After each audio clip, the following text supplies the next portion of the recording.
দুনিয়ার এই জিন্দেগির মধ্যে আল্লাহ পাক রব্বুল আলামিন, আল্লাহ যে আমাদের রব, সেটা কিন্তু প্রত্যেকটা কাজের মধ্যে আল্লাহ আমাদেরকে প্রশিক্ষণ দিলেন। নামাজের মধ্যে যখন আমরা দাঁড়াই, আমরা সর্বপ্রথম পড়ি সুবহানাকাল্লাহুম্মা, পড়ি কি পড়ি না? এরপরেই কিন্তু আমরা পড়তেছি আলহামদুলিল্লাহি রাব্বিল আলামিন। রবের কথা আছে না নাই? এরপরে আমরা পড়ি আলাম তারা কাইফা ফাআলা রাব্বুকা বিআসহাবিল ফিল। রবের কথা আছে না নাই? ফালইয়াবুদু রাব্ব হাযাল বাইত।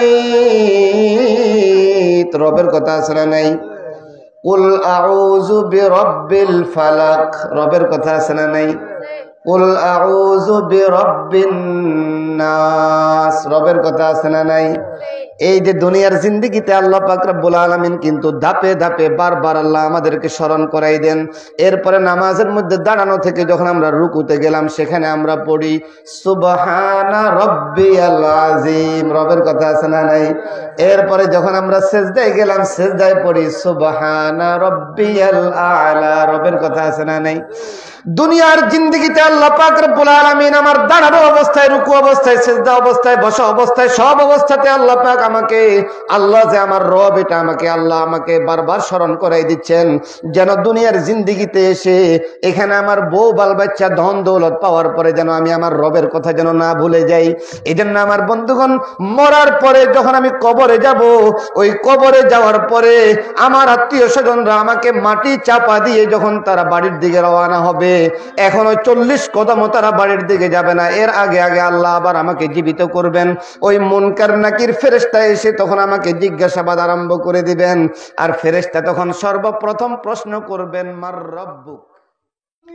ইমায়ে নবী পাতে হি চলতে হ্যাঁ শজর ভি, ইমায়ে নবী পাতে হি চলতে হ্যাঁ শজর ভি, গোয়া লবে এজাজ সে कहता है हजर भी, गोया लबे एजाज से कहता है हजर भी, खुर्शीद को तलात हुई पाते ही इशारा, खुर्शीद को तलात हुई पाते ही इशारा, अंगश्ते मुबारक से हुआ शक कमर भी, अंगश्ते मुबारक से हुआ शक कमर भी। एक बार আবু জেহেল হাতের মধ্যে কিছু কঙ্কর নিয়ে আল্লাহর নবীকে এভাবে হাতে মুষ্টি করে বলতেছে, মুহাম্মদ, আমার হাতের মধ্যে কি আছে তুমি কি বলতে পারো? যদি তুমি বলতে পারো তাহলে আমি কিন্তু তোমার ধর্ম ইসলাম গ্রহণ করব। বলল, আপনার হাতের মধ্যে কি আছে আমি বলার দরকার নাই, আপনার হাতের জিনিসই বলে দিবি। জোরে বলেন সুবহানাল্লাহ। এরপরেই এই হাতের কঙ্কর গুলো বলা আরম্ভ করছে, নাহনু হজর, যে আমরা অন্য কিছু না, কিছু পাথর। নাশহাদু আল্লা ইলাহা ইল্লাল্লাহ ওয়া আন্নাকা মুহাম্মাদুর রাসূলুল্লাহ। জোরে বলেন সুবহানাল্লাহ। যে আমরা সাক্ষ্য দিচ্ছি এই কথা, আল্লাহ ছাড়া আর কোনো মাবুদ নাই এবং আপনি হলেন আল্লাহর পক্ষ থেকে প্রেরিত রাসূল। পাথরের মুখ থেকে কথা বের করে দিল কে? আল্লাহ। যে আল্লাহ পাথরের থেকে কথা বাইর করতে পারে, এ আল্লাহ জান্নাত থেকে কথা বাইর করতে পারবেন কি পারবেন না? এজন্য আমার ভাইয়েরা, মুফাসসিরিন ইকরাম তাফসীরের কিতাবের মধ্যে লেখেন, আল্লাহ পাক রব্বুল আলামিন জান্নাতকে লক্ষ্য করে আল্লাহ বলেন যে তাকাল্লামি তাকাল্লামি, হে জান্নাত তুমি কথা বলো, কথা বলো। এরপরে জান্নাতে আদন এই সূরাতুল মুমিনুনের 1 নম্বর আয়াত থেকে 11 নম্বর আয়াত পর্যন্ত তেলাওয়াত করেছে। তেলাওয়াত করার পরে আল্লাহ পাক রব্বুল আলামিন বললেন এই কথাটা, যে এই জান্নাত যে আয়াতগুলো তুমি তেলাওয়াত করেছো, এই আয়াতের মধ্যে একজন ইমানদারের যে কোয়ালিটির কথা আলোচনা আছে, এই কোয়ালিটি, এই গুণে যারা গুণান্বিত হবে, আমি আল্লাহ তার বদলা হিসাবে তাদেরকে জান্নাতে আদন দিয়ে দিব। তার বদলা হিসাবে তোমরা জান্নাতে আদন পেয়ে যাবা। আলহামদুলিল্লাহ। এই জন্য আমার ভাইয়েরা, আল্লাহ পাক এই কি কি গুণের কথা আল্লাহ এখানে আলোচনা করলেন। 1 নম্বর আয়াত আল্লাহ পাক বলেন, কাদ আফলাহাল মুমিনুন, ঈমানদার যারা তারাই একমাত্র সফল। কারণ দুনিয়ার পরে আমরা যখন মারা যাব, মারা যাওয়ার পরে একমাত্র আল্লাহর কাছে দামি জিনিস যেটা, সেটার নাম হলো ঈমান। সেটার নাম কি? যার কাছে ঈমান নাই, 4 পয়সার মর্যাদাও কিন্তু কবর জগতে তার নাই। দুনিয়ার জিন্দেগিতে সে বড় রাষ্ট্রপতি হতে পারে, সে প্রধানমন্ত্রী হতে পারে, সে বড় নেতা হতে পারে, সর্দার হতে পারে, তবে যার ঈমান নাই, দুনিয়ার নিঃশ্বাস শেষ হওয়ার পরে, কবরে দেওয়ার পরে 4 পয়সার মর্যাদা সে আর সেখানে পাবে না। সেখানে একমাত্র মর্যাদাবান হবেন তারা যারা ঈমানদার। কথা বলেন ঠিক না বেঠিক? ঈমান এত দামি জিনিস। আমার বন্ধুগণ, ঈমান কত দামি জিনিস, কত মূল্যবান জিনিস। সামান্যতম ঈমান যদি আপনার কলবের মধ্যে থাকে, ঈমান যদি আপনার ভিতরে লুকায়িত থাকে, দুনিয়ার কেউ জানে না, কিন্তু আমার আল্লাহ সেটা জানেন কি জানেন না? আমার আল্লাহ কিন্তু সেটা জানেন, কার কলবের মধ্যে ঈমান আছে এটা আমার আল্লাহ জানেন। এজন্য আমার বন্ধুগণ, কাল কিয়ামতের ময়দানে আল্লাহ পাক রব্বুল আলামিন বিচারাচারের পরে জান্নাতি যারা, তাদেরকে যখন আল্লাহ জান্নাত দিবেন, জাহান্নামী যারা, তাদেরকে যখন আল্লাহ জাহান্নামে দিবেন, এরপরে আল্লাহ পাকের কুদরতি মুষ্টি, আল্লাহর এই কুদরতি মুষ্টিটা আল্লাহ পাক রব্বুল আলামিন এইভাবে জাহান্নামের উপরে দিবেন। আল্লাহর কুদরতি মুষ্টি এটা কত বড় হবে এটা আল্লাহই ভালো জানে, এটা তো আর আমরা বুঝবো না। এই কুদরতি এই মুষ্টিটা আল্লাহ পাক রব্বুল আলামিন জাহান্নামে দিয়ে, আল্লাহ এক মুষ্টি জাহান্নামীকে জান্নাতের মেহমান বানিয়ে দিবেন। ফেরেশতারা কয়জন কি আল্লাহ, এরা তো দুনিয়াতে কালিমা পড়তে কখনো আমরা শুনি নাই, এদের আমল নামাতে কোনো নেকিও নাই, আপনি এদেরকে জান্নাত কিভাবে দিলেন? আল্লাহ কয় যে, ও ফেরেশতারা, কয় যে তাদের ঈমান তাদের সিনার মধ্যে ছিল, যেটা দুনিয়ার মানুষ তো জানে না, তোমরা ফেরেশতারাও তোমরা সেটা জানো না, তবে সেটা আমি আল্লাহ জানি। জোরে বলেন সুবহানাল্লাহ। মিয়ানে আশিকো মাশুক রমজেস কেরামান কাতবীরা হাম খবর নিস্ত, কেরামান কাতবীরা হাম খবর নিস্ত। এই বান্দাদের সাথে আল্লাহর সাথে কি সম্পর্ক, সেটা কেরামান কাতিবিন ফেরেশতাও জানে না, একমাত্র আল্লাহ পাক রব্বুল আলামিন সেটা জানেন।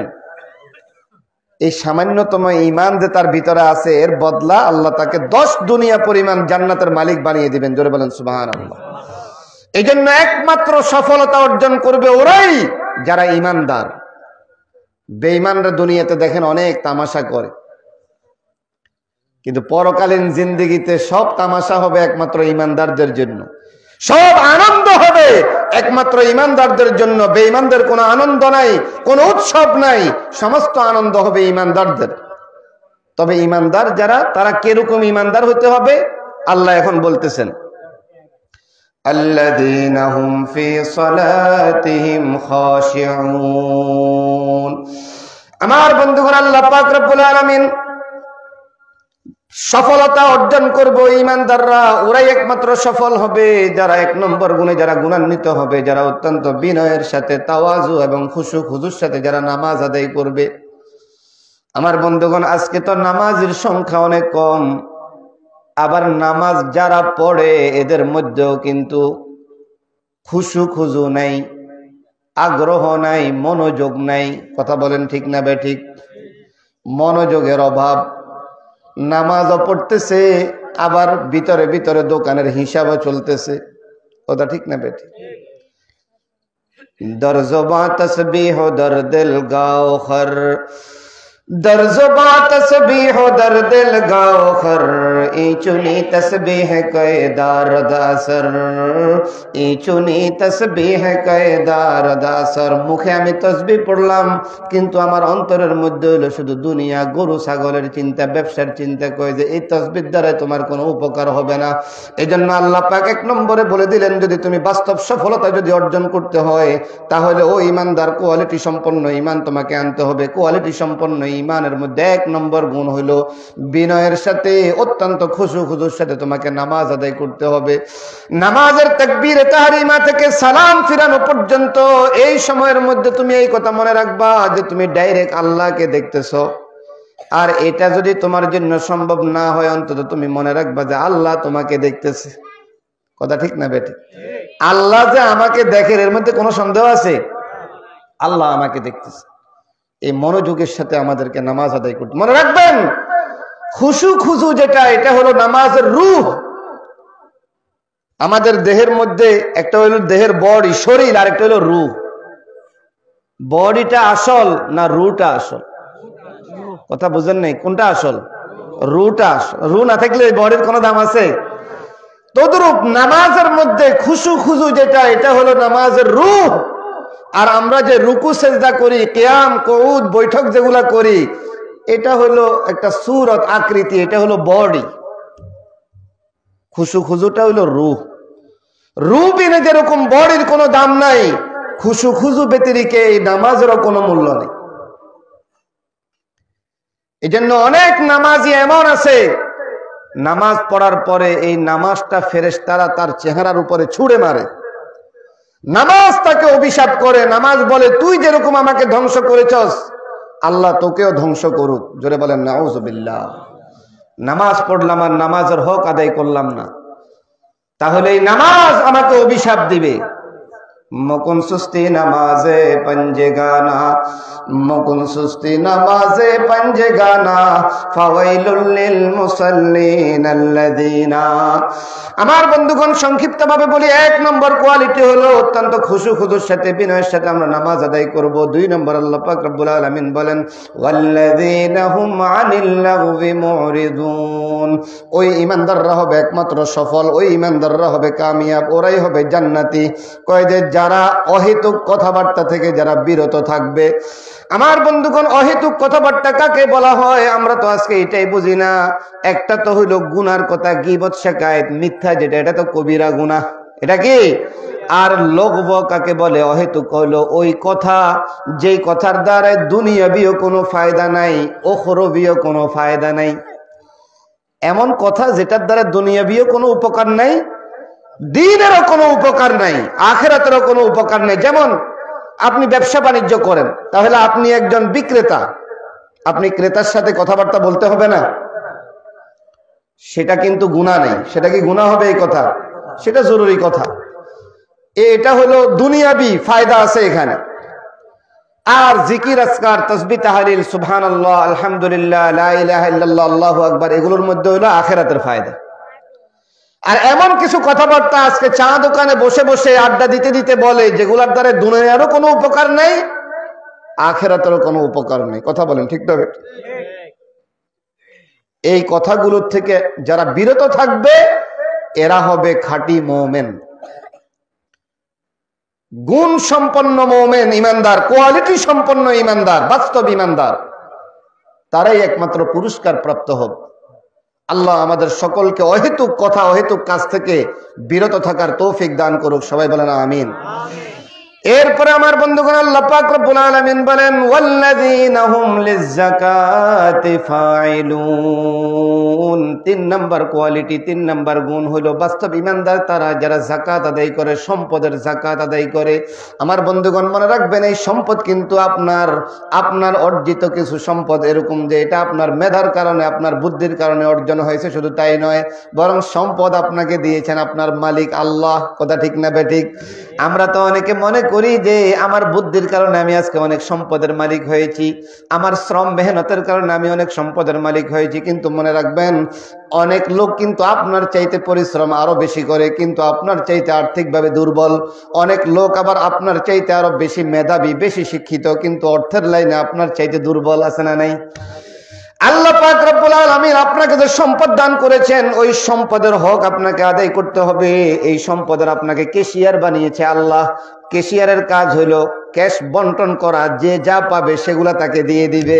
এই জন্য আল্লাহ আমাকে ক্যাশ দিয়েছেন, এখান থেকে আমার আত্মীয়ের হক আদায় করতে হবে, মা বাবার হক আদায় করতে হবে, ভাইয়ের হক আদায় করতে হবে, বোনের হক আদায় করতে হবে, এখান থেকে আমার নিকটতম আত্মীয়র হক আদায় করতে হবে, গরিব এতিম মিসকিনের হক আদায় করতে হবে। বছর শেষে নেশাব পরিমাণ সম্পত্তি যদি হয়, 40 ভাগের 1 ভাগ আমরা গরিব এতিম মিসকিনকে দিয়ে দিতে হবে যাকাত। কথা ঠিক না বেঠিক? এই যারা হিসাব করে যাকাত আদায় করে, এটা হলো 3 নম্বর গুণ। কয় নম্বর গুণ? ওয়াল্লাযীনা হুম লিয-যাকাতি ফাইলুন। এই আয়াতের আরেকটা ব্যাখ্যা আছে, এটা এখন আমি বিস্তারিত বলার সুযোগ নাই। এই আরেকটা যাকাতের আরেক অর্থ হলো আত্মশুদ্ধি। আরেকটা কি? আত্মশুদ্ধি। আমাদের শরীরের যেরকম রোগ আছে অনেক, আমাদের কলবেরও অনেক রোগ আছে। শরীরের রোগ চিকিৎসক হলো ডাক্তার, কলবের রোগের চিকিৎসক হলো হক্কানি ওলামায়ে কেরাম, আল্লাহওয়ালা বুজুর্গরা। কথা বুঝছেন? ওনাদের কাছে গেলে কলবের রোগের চিকিৎসা হোক। এই আয়াতের আরেকটা ব্যাখ্যা হলো, যারা তাদের কলবের রোগকে পরিশুদ্ধ করে আত্মশুদ্ধি যারা অর্জন করতে পারে,